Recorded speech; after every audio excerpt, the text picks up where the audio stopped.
Transfer tayo ng isda. Frozen na to guys, frozen na.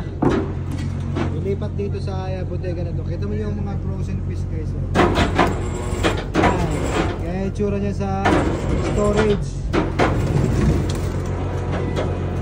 Kailangan mapuno itong storage na ito para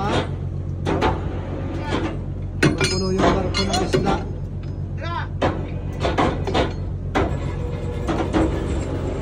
Puro matitigas na yan kasi tigas na ng bato.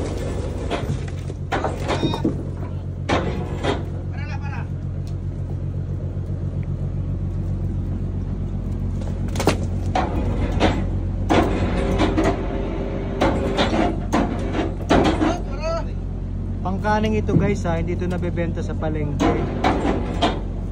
Pinaprocess ito as canned tuna.